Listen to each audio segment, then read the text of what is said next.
I am Madison Timmons. I'm Chris Susie. And we're paranormal specialists who live in the most haunted city on earth, Savannah, Georgia. Every day is Halloween in our line of work, so join us as we spin true tales of haunts, murders, and disturbing Savannah history.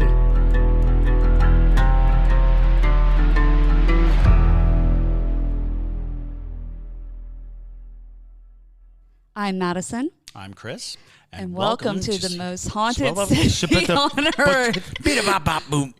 Hello, and welcome back to another episode of the most haunted city on earth. My name is Madison Timmons. I'm Chris Susie. And I'm a dreamer. Oh, that's sweet. Yeah, y'all want to see my dream? Here, I'll show you. Hold on. Bam! That's the dream. I'm going to show y'all now. You want a food truck? Nope. Bam! Look at that. Look at that. He wants a mobile podcast studio in a RV. What's up with it? We can also sell ice cream cones out of the back of it. Right? 30. It'll just cost 30 grand. No, a lot more than that. Yeah. But what do y'all think? It's cool, right? Cool that concept. Is pretty cool. No, it'd be amazing, and we should do more Yeah. like location work would be great. Yeah. So for all y'all listening, I kind of created an image that of this Haunted City podcast, mobile podcast studio. It's like a van / could be an RV, and we go around haunted places. We can record the podcast from within the vehicle. So it's going to be something. Rocked. You said what? I said the ghost is rocked. Yes. Okay. Amazing. Yeah. I had a friend who was a special effects makeup artist, and he got an old ambulance. Oh. And cleared it out and put a big makeup chair in it. But it was amazingly spacious for the size of the actual truck. You're like, oh, this is a lot more room than I ever thought was in an ambulance. Right. And so a mobile studio could fit into like a short bus. Oh, yeah. An ambulance. Those old box trucks. Yep. So that's what that's mobile bar. Oh yeah. Something that I was thinking about. It makes that whole driving with alcohol really murky. Murky. That's some murky water right there. That's actually so. Elle just said Halloween stuff is up at Target, and I feel like you guys need a Lewis for the studio. So that's so funny, Elle. Right before you joined. That's hilarious. Oh, it's no chance. How do you know I'm not going to get a Lewis? I've been asking. We're going to get a Lewis just to prove you wrong. Yeah, it's so funny. Yeah, literally right before you joined, Elle. Right before we went live, I think. Yeah, I was just telling JT how he didn't respond to my excitement yesterday. That Lewis is back. I didn't see your text come through. And I just didn't see it. I didn't see it come through. But yes, I am very excited for Lewis. My name is Lewis. But yes, I want a Lewis. So now I'm going to get one to prove this ghost wrong because I deserve a Lewis anyways. All right. Let's do it. All right. Let's talk about Nostradamus. I don't think I even said that for this portion of the episode. We haven't even introduced what we're doing. So it's fine. Anyways, we're going to talk about Nostradamus today. We're going to do a little deep dive, if you will. Before we get into that, Chris, you have a competition you're in. I am in a competition that I didn't realize was a competition when I originally signed up for it. Cigars. Not a cigar. So I came across this post, and it was one of those things on Facebook that you should probably ignore. But I saw it, and it was basically win a ghost investigation with Kane Hodder. Kane Hodder being in many of the Friday the 13th movies, he was Jason. He was the body of Jason, the actor, and he is very prolific in horror movies, so he's a well-known figure.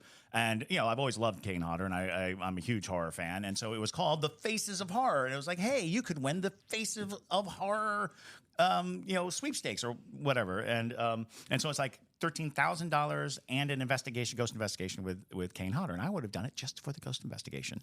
So I signed up in this kind of wide-eyed, it's like a raffle. They send me a video, and they're like, okay, now you have to start campaigning. because this is not a raffle. This is a popularity contest. And I'm like, oh, no, that's not good. So luckily, you're popular. luckily, I have a podcast that I can push this out on. So it is the Faces of Horror competition, and it is there will be an attached link to everything that we do. Yes. All of our socials will have some version of it. The voting opens on September 3rd, and I would really appreciate it if you voted for me and said, yeah, this guy's creepy. And Exactly. there you have it. And then I will go on an investigation with Jason Voorhees. That would be so cool. That would be so awesome. So, for the people who do not know Nostradamus, I think we should preface this. The one thing that I was worried about is that people see this and be like, I don't know who this person is, because I know that there's a lot of people who don't know who Nostradamus is. So, like, before we get into it, let's talk a little bit about, like, just a little bit of why we're talking about him before we talk about Okay, so, well, we'll get into more of that a little bit later. But basically, Nostradamus is kind of known in history as being one of the prophets, if you will. He is the most prolific prophet of the modern era. He had more accurate predictions in his lifetime than any recorded prophet. Yeah. And that includes the likes of Edgar Cayce and modern day prophets. He has such an amazing impact, and every time like world events get kind of shaky, people go straight to Nostradamus's work to see if they can find some kind of clue as to whether it was foreseen, whether it was something that, you know, and I want to say the last big Nostradamus push was 9/11. Yeah. I want to say that at that time, people were quick to find a passage of his predictions that talked about fire in the sky over the new city, 45-degree angles, all that good stuff. It was all in one single quatrain, because he kind of wrote in these poems. And so in that single quatrain was all of this information that seemed to suggest he was talking about the What did it say? It says Living. women. We have the spirit chat on, so if ever we stop or abrupt or you hear this little beep sound, it's a box that is purportedly speaking to supernatural forces. Are you able to turn the volume off on it? It's I just can't so turn the it cut- volume down. Just so, yeah. So y'all can look. Someone at the door. There's someone at the door. All right. All right. But yes, That's not scary at all. I know, right? So yeah, we're going to talk about that. Basically, Nostradamus was a French astrologer, and I think that really assisted in his ability Oh, to absolutely. predict. You know, even the notion that looking through all of the astrology and astronomy, trying to chart and figure out the motions of the heavens and how they affect the living, he may have just had a keen understanding of how time is affected through, you know, the movement of heavenly bodies, and how he seamlessly peered into the future, so it would seem. Exactly. So that's basically the gist of Nostradamus, if you will. And before we get into the deep dive, I do want to thank a couple new. The Spirit Chat just told us this venue. There's always people coming in and out of this venue. Before we get into the deep dive, though, we want to thank a couple new Parajunkies. So we want to thank Daniel T, Dally Defa, that's a fun name, Nathan Brown, Brandy McDonald, and Jessica G. So thank y'all so much for becoming Parajunkies. And if you want to join us over on Patreon, you can find us there under Haunted City Podcast. We do these live streams. We're currently live streaming for the Parajunkies. They get to have the fix with us, where we kind of talk about whatever paranormal stuff we want to talk about that day. We answer questions. Sometimes the Parajunkies are even here when we read their stories on Ghost Mail and stuff, which is very fun to be able to Discord with the person when we're trying to dissect their story and whatnot. So, And we take them along on ghost hunts. exactly. So it's a lot of fun over on Patreon. So you know where to find us if that's something that interests you. But, all right, so Nostradamus. Who was Nostradamus, if you will?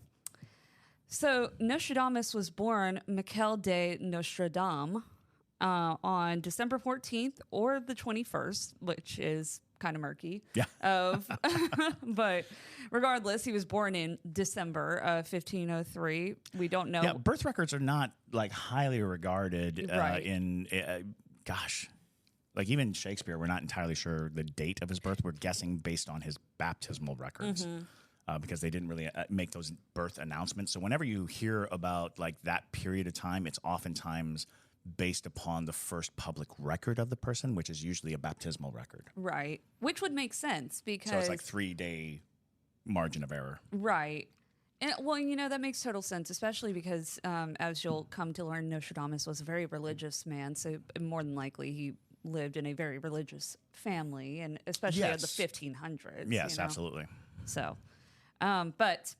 So he was born as either a Capricorn or a Sagittarius in 1503. Straddling the line. Straddling the line. We'll call him a cusp, baby. A cusper.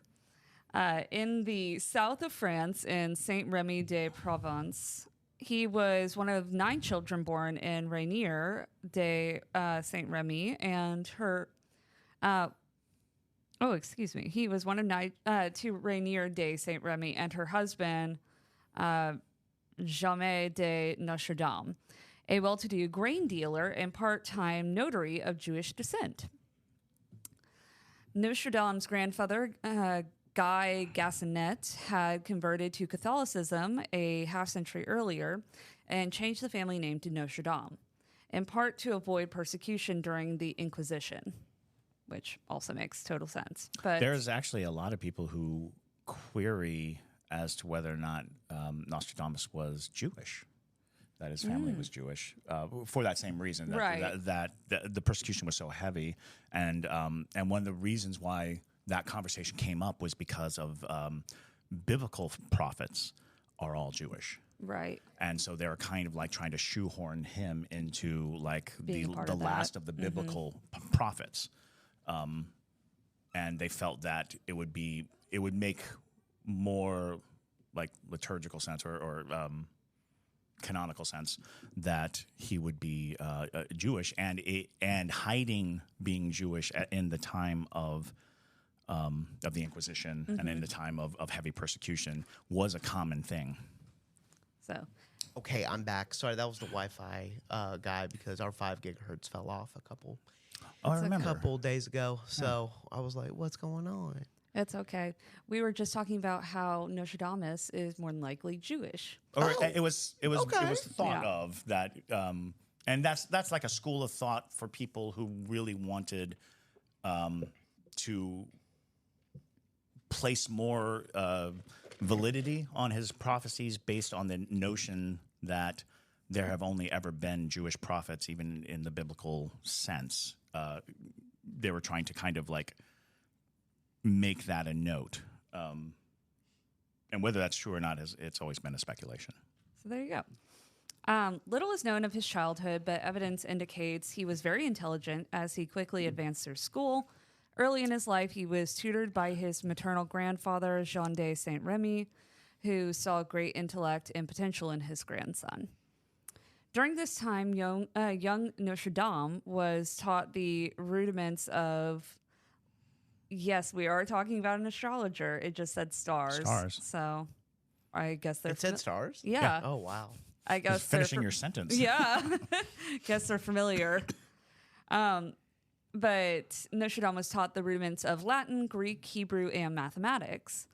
It's believed that his grandfather also introduced him to the ancient rites of Jewish tradition and the teachings of astrology. It just also said showtime. So, anyways, the teachings of astrology giving Nostradam his first exposure to the idea of the heavens and how they might drive human destiny. At the age of 14, Nostradam entered the University of Avignon to study medicine. So if you can't tell, he was definitely a highly intellectual human being, because imagine being 14 years old and saying, I'm going to go study medicine now. But Of course, medicine in the early 1500s was a grab bag. fair enough. Yeah. But he was forced to leave after only 1 year, however, due to an outbreak of the bubonic plague. So My medical career was knocked off track by the bubonic plague. bubonic plague. And speaking of the bubonic Plagueis pedicis. right. Yeah. Speaking of the bubonic plague, we have merch that has death-dropping plague doctors Yes, on it. it's so, true. yeah, if you like the bubonic plague. If you like the bubonic plague. You like it? It's up right now. But, Like $20 or something. yeah. But according to his own account, he traveled throughout the countryside during this time, researching herbal remedies and working as an apothecary. In 1522, he entered the University of Montpellier to complete his doctorate in medicine. He sometimes expressed dissension with the teachings of the Catholic priests who dismissed his notions of astrology.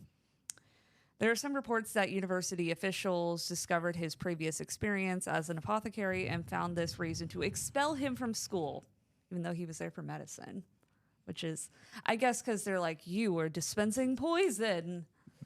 Basically. Yeah. But He's evidently, lucky they didn't call him on witchcraft. right? No, right? No, it's because he wasn't a woman. Anyways. Good. Evidently, the school took a dim view of anyone who was involved in what was considered a manual trade. However, Oh, interesting. yeah, That's very interesting. yeah. So, however, What's up there, Slurpee? listen, we're filming this in the morning.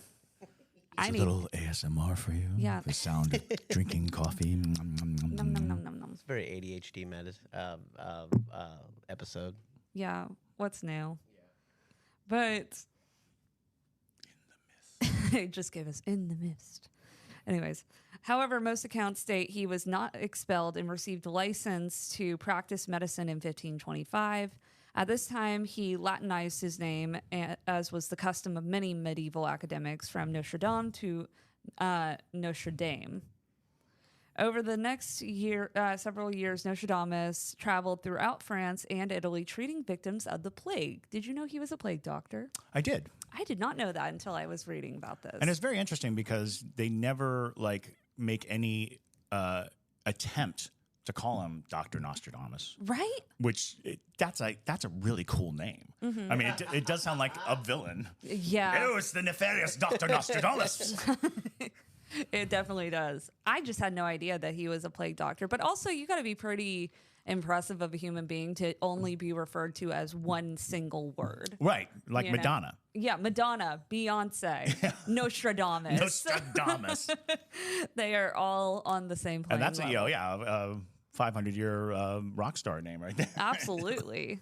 But so he was treating victims for the plague. There was no known remedy at the time. Most doctors relied on potions made of mercury. That'll fix him up. Oh, yeah. The practice of bloodletting and dressing They patients. didn't die of the plague. They died of mercury poisoning. But the practice of bloodletting and dressing patients in garlic-soaked robes. So the vampires don't come and get their boils, you know? But Nostradamus developed some very progressive methods for dealing with the plague. He didn't bleed his patients, instead practicing effective hygiene and encouraging the removal of the infected corpses from the city streets. Logical. But, against the time. Right. Oftentimes the press for hygiene was the answer in lots of these types of pandemics. And it's like, how did you...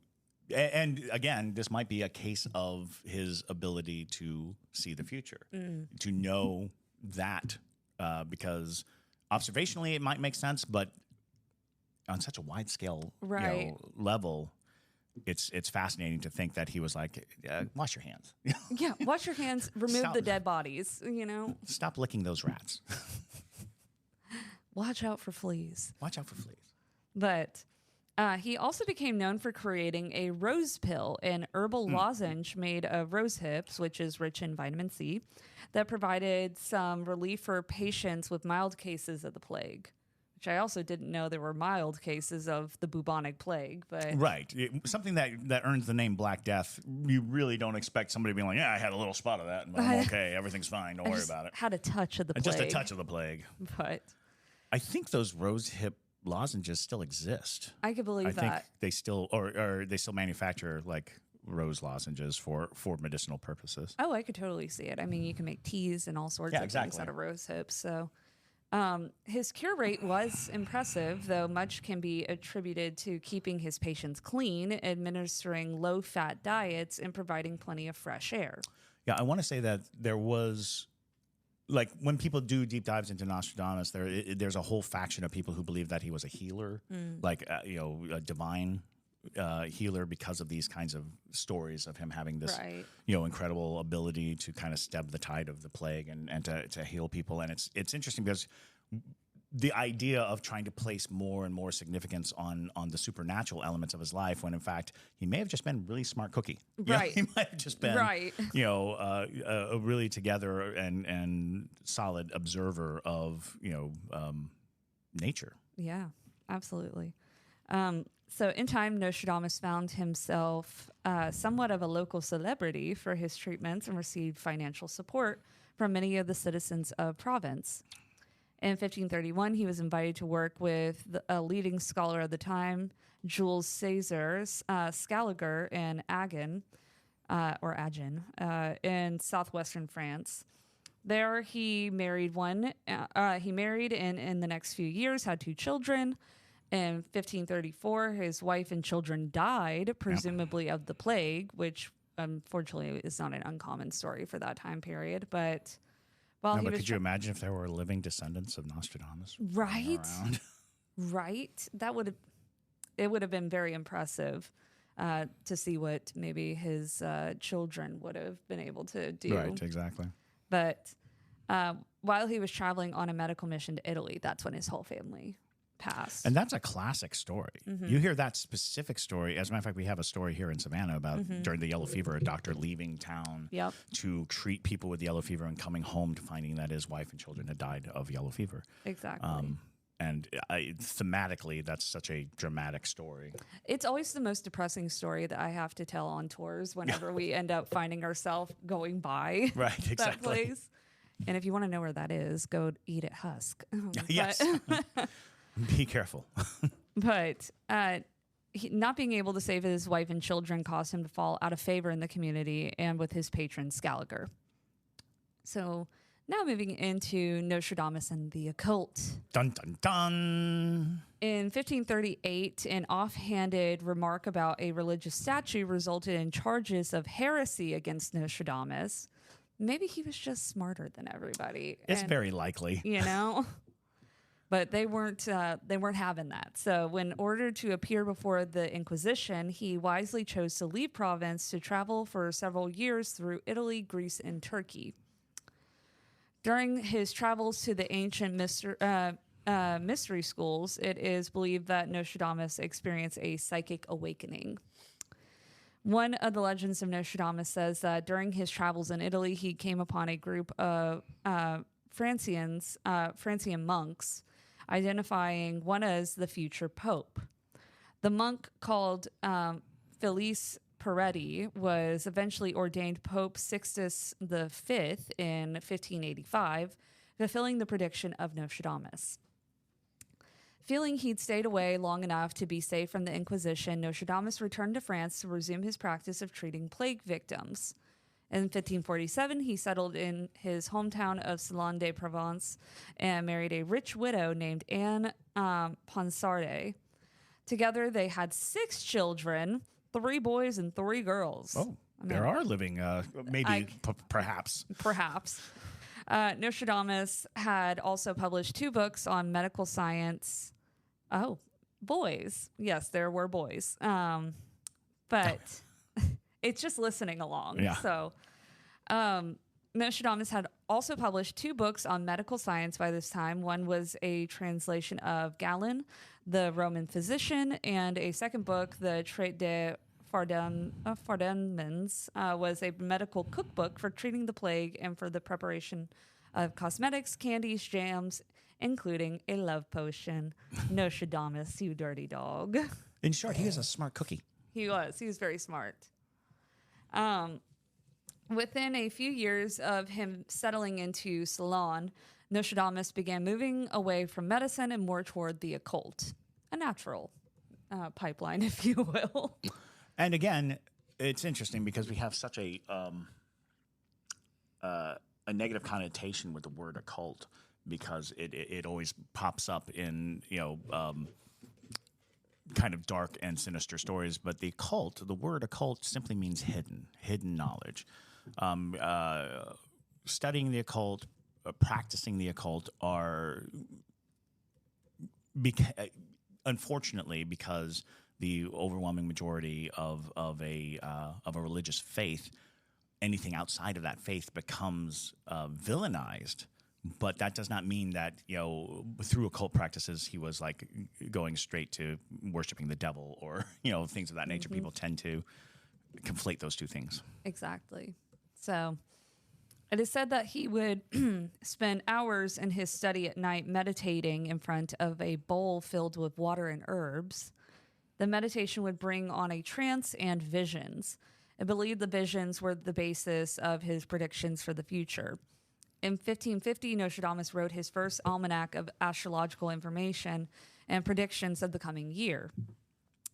Almanacs were very popular at the time as they provided useful information for farmers and merchants and contained entertaining bits of local folklore and predictions for the coming year. Nostradamus began writing about his visions and incorporating them into his first almanac. The publication received a great response and served to spread his name all across France, which encouraged Nostradamus to write more, which leads us into Nostradamus's book of predictions, the Prophecies, particularly. Now, mind you, I'm not going to be able to read you all of his predictions. Lord. That would be impossible. It would literally be impossible. This would probably be a 5-hour. It just said, I cried. I also cried trying to read through all of it because it's a lot. But if you are interested in reading all of his predictions, if you will, and I will tell you there is like 50 per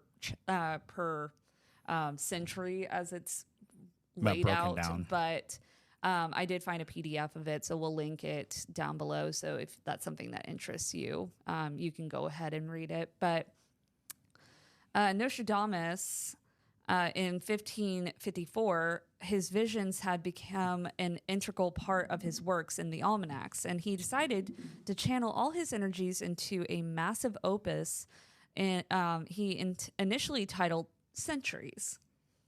He planned to write 10 volumes, which would contain 100 predictions forecasting the next 2,000 years, which is insane to think that somebody can sit down in the 1500s and say, I'm going to be able to tell you what's going to happen 2,000 years from now. Yeah. But in 1555, he published Les Prophecies, or the Prophecies, a collection of his major long-term predictions.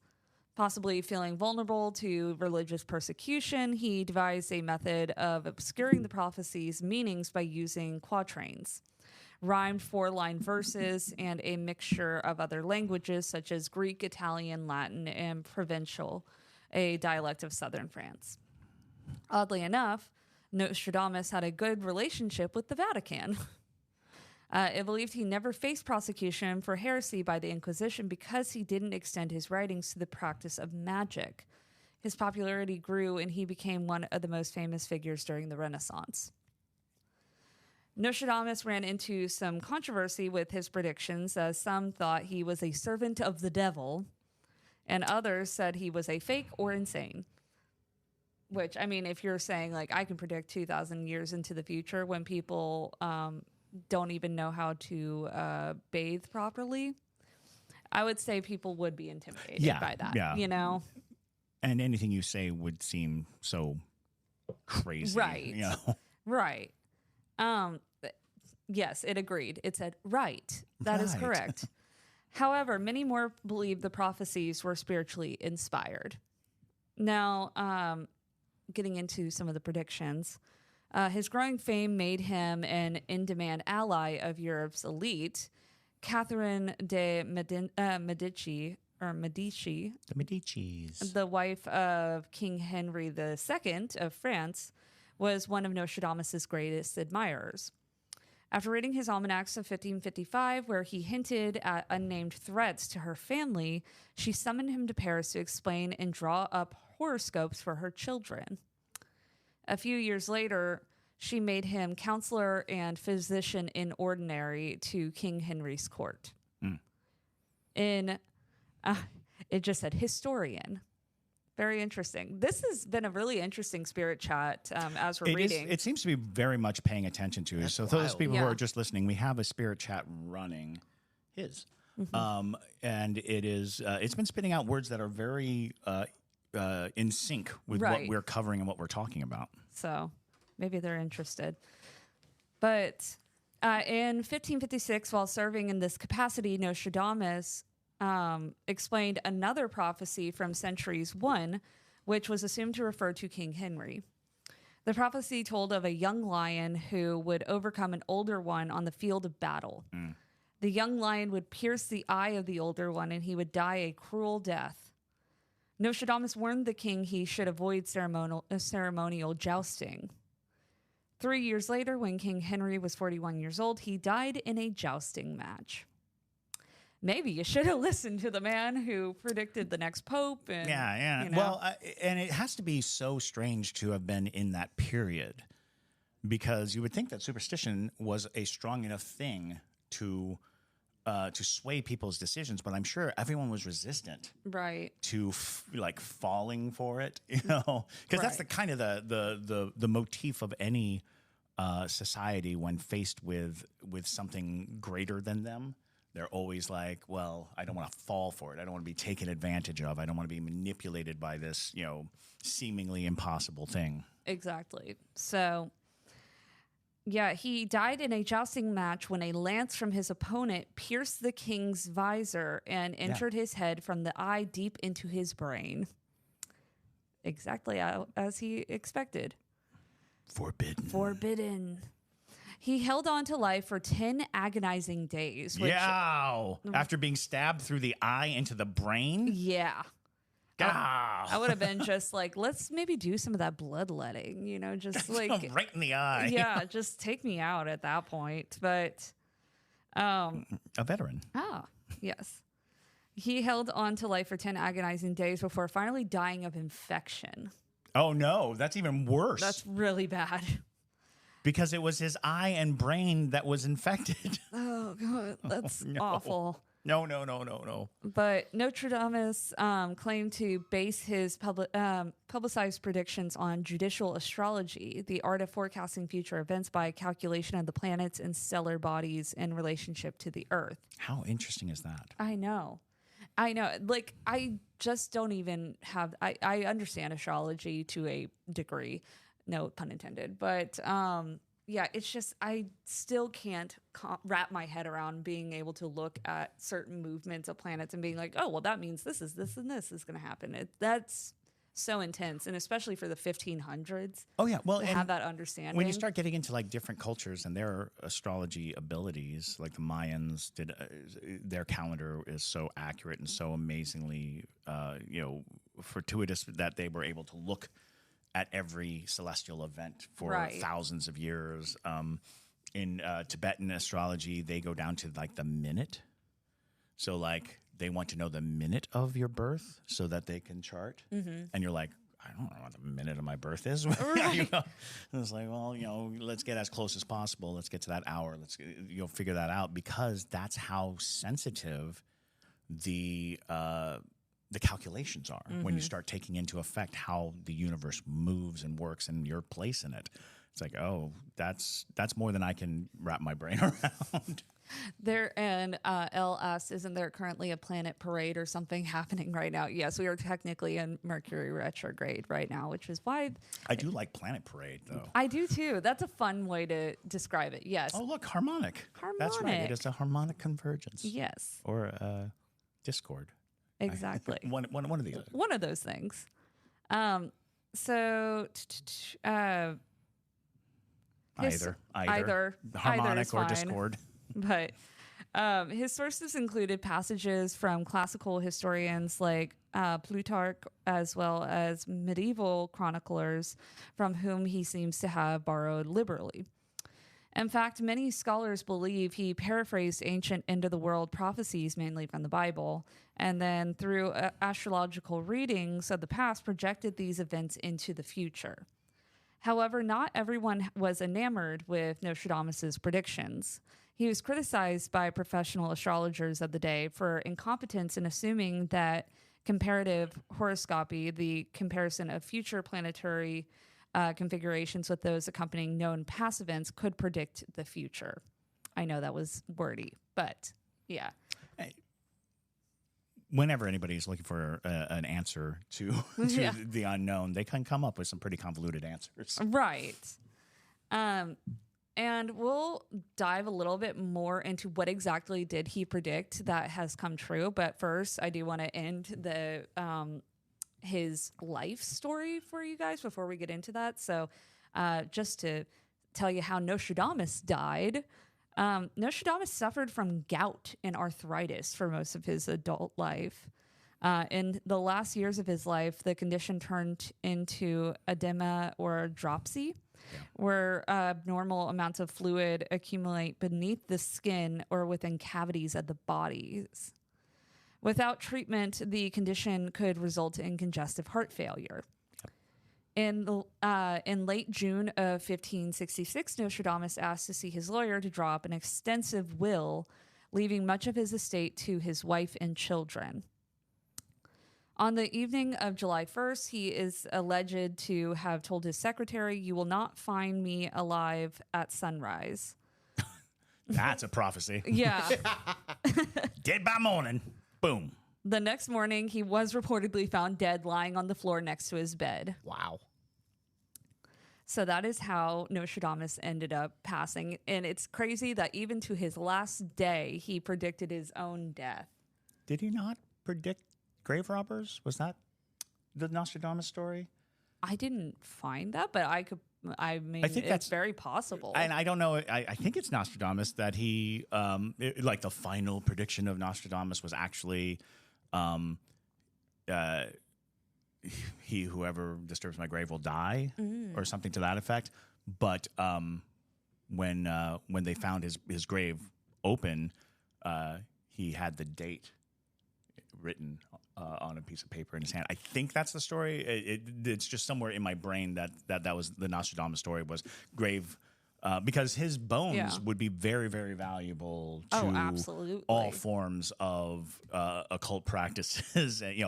Like drinking from his skull would give you sight and things like that. The kinds of superstitions that come from that.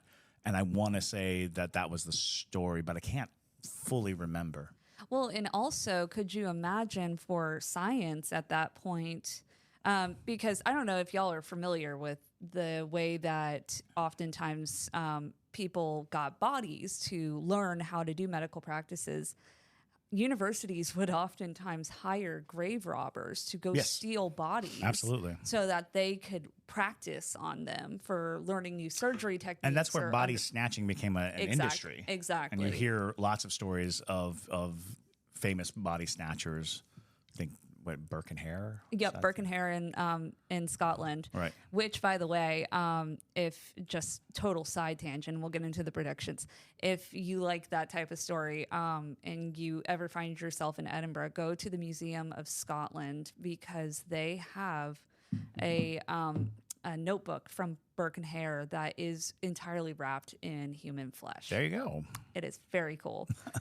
They also have Burke and Hare dolls that are made of their victims' hair and stuff. It's crazy. But insanity. Yeah. Anywho, into the predictions. So, most of the quatrains Nostradamus composed during his life dealt with disasters such as earthquakes, wars, floods, invasions, murders, droughts, battles, plagues, all the good stuff. Nostradamus believers have credited him with predicting numerous events in the world, in world history, including the French Revolution, the rise of Napoleon and Hitler, the development of the atomic bomb, the assassination of JFK, 9/11, and most recently, people are saying that he predicted COVID as well. Oh, interesting. I think I do remember when COVID first hit. There was a lot of and that's an interesting thing. Like I think we said earlier, when these big, large scale disasters or tragedies happen, people oftentimes rush to Nostradamus to see if they can see if there was anything, referential to it. But now that you mentioned, I kind of do remember, like at the height of the pandemic, the Nostradamus people came forward and like, look at this. Exactly. Yeah, and there's a couple other current world events that people are trying to say as well. Like I said, there are actually 900 Nostradamus predictions just in his Centuries Chronicle. But I remember being an 80s kid, Nostradamus was a big deal because he predicted horrible, horrible events for the year just in the early 2000s. Where everyone would be cannibals, we would resort to cannibalism and things of that nature, which might be like TikTok. Very, very fair. Very true. But yeah, so the way he started it out, he would write quite a few different. There's a whole paragraph of him writing this, and I believe he wrote this to his son. He addressed his son in it, but this may, and it says, this may perturb some when they see such a long time span, and this will occur and be understood in all the fullness of the Republic. These things will be universally understood upon earth, my son. If you live the normal lifetime of a man, you will know upon your own soil under your native sky how future events are to turn out. For only eternal God knows the eternity of his light, which proceeds from him. And I speak frankly to those to whom his immeasurable, immense, and incomprehensible greatness has been disposed to grant revelations through long, melancholy inspiration. That with the aid of this hidden element manifested by God, there are two principal factors which make up the prophet's intelligence. The first is when the supernatural light fills and illuminates the person who predicts by astral science, while the second allows him to prophecy through inspired revelation, which is only a part of the divine eternity, whereby the prophet comes to assess what his divinatory power has given him through the grace of God and by a natural gift, namely, that what is foretold is true and ethereal in origin. And such a light and small flame is of great efficiency in scope and nothing less than the clarity of nature itself. The light of human nature makes the philosophers so sure of themselves that when, with the principles of the first cause, they reach the loftiest doctrines and the deepest abysses. But my son, lest I venture too far for your future perception, be aware that men of letters shall make grand and usually boastful claims about the way I interpreted the world. Before the worldwide conflagration, which is to bring so many catastrophes and such revelations that scarcely any lands will not be covered by water. And this will last until all has perished save history and geography themselves. This is why before and after these revolutions in various countries, the rains will be so diminished and such abundance of fire and fiery missiles shall fall from the heavens that nothing shall escape the Holocaust. And this will occur before the last conflagration. For before war ends the century and in its final stages, it will hold the century under its sway. Some countries will be in the grip of revolution for several years and others ruined for a still long period. And now that we are in a Republican era with Almighty God's aid, and before completing its full cycle, the monarchy will return, then the Golden Age. For according to the celestial signs, the Golden Age shall return, and after all calculations, with the world near to all-encompassing revolution, from the time of writing, 177 years, 3 months, and 11 days. Plague, long famine and wars, and still more floods from now until the stated time. So, yeah, and then it continues on. But, yeah, that's his opening statement to... Just to let everybody in on the secrets of time and whatnot. Which is why I say, let's get existential, because boy, does it make your head spin a little bit. Well, there was the concept of a prophet's being granted the ability to see God's plan, and the notion that at the very beginning of existence of anything, there came the plan. And the plan was in total. It was everything that occurs, all things. And that is why time is such a tricky thing to us, because time is how we perceive existence. But if, in fact, everything existed at the exact same moment, the Big Bang is all there was, but we broke it into these second-by-second revelations, anybody who could look past the second-by-second revelation would have this higher consciousness and this higher ability to see the fullness of existence. And that is where a lot of people think the prophecy is, opening your mind to the fact that our interpretation of what's happening is a human folly. It's just how humanity works. And even in the issues of these individual moments that come and go, a lot of this is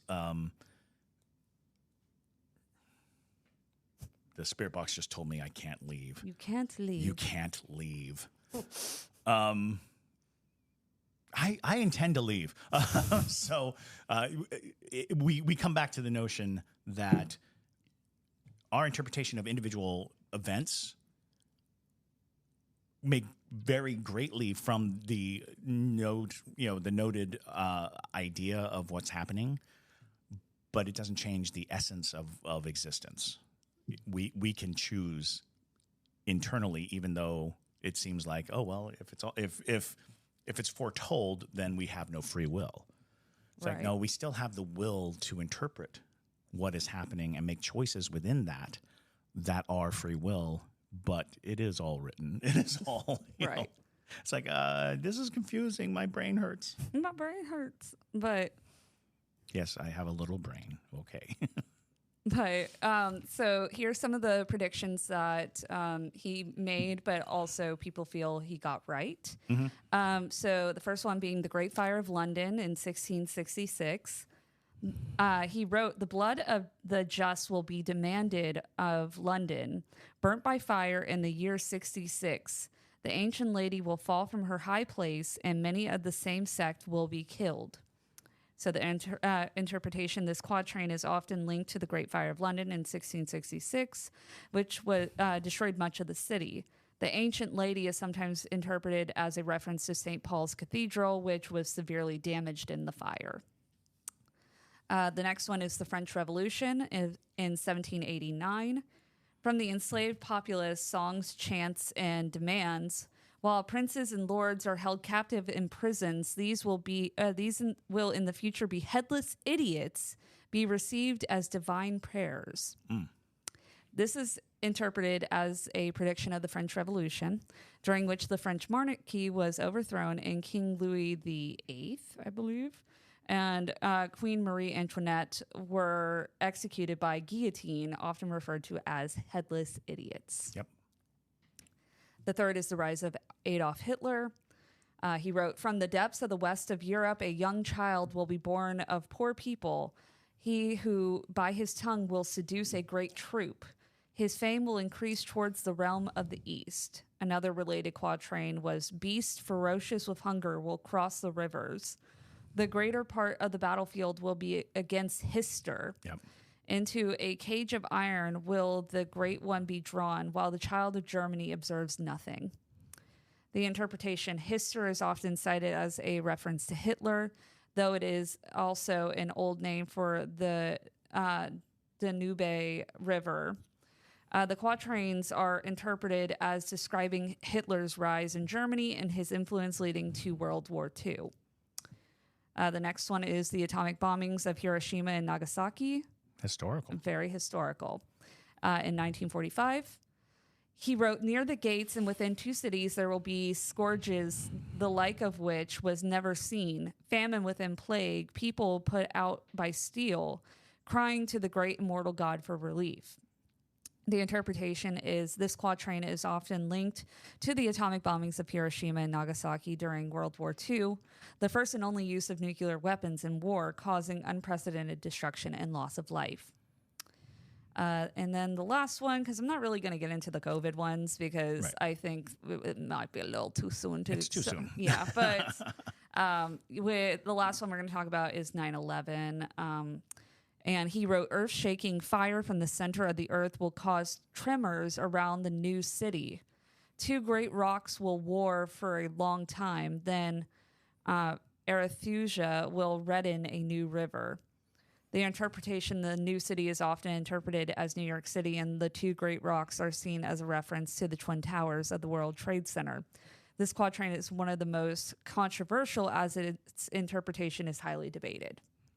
But those are just some of his predictions, literally only 5 out of 1,000. And there's a good practically. chance that there are many predictions that we just didn't catch. Right. There may have been events that just didn't catch the public knowledge or weren't that big. You know, he may have predicted, Johnny getting lost on his way to school. Right. Or something like that.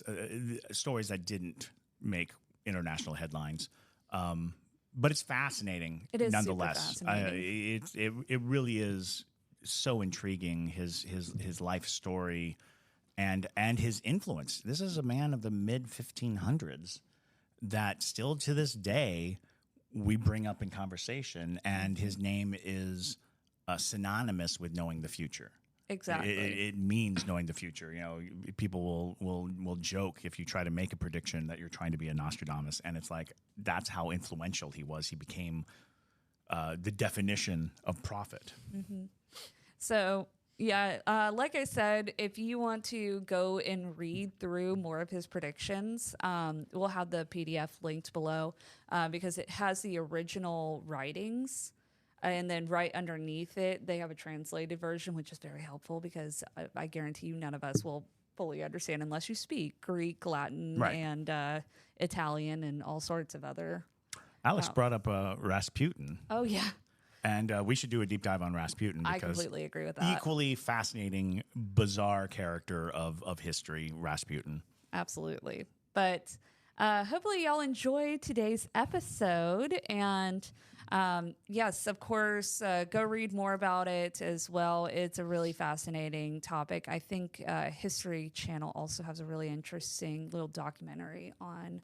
Yes, I would imagine there are countless documentaries on it. And it's the funny thing is, if you watch them, the further back the documentaries go, the more dire, like the year 2000 was. Yeah, So, absolutely. It's kind of funny to watch people scrambling to decipher his predictions. There was even a television show that was like a sci-fi television show where a person's the whole premise of the show was trying to decode Nostradamus's predictions and how they affected like modern day life. I don't know what that show was called, but I'm sure you can find it out there. I'm sure you can find it out there. There's plenty of Nostradamus nom-noms to chew on. Oh, yeah. So thank you all again for listening to today's episode. My name is Madison Timmons. I'm Chris Susi. And stay spooky, y'all.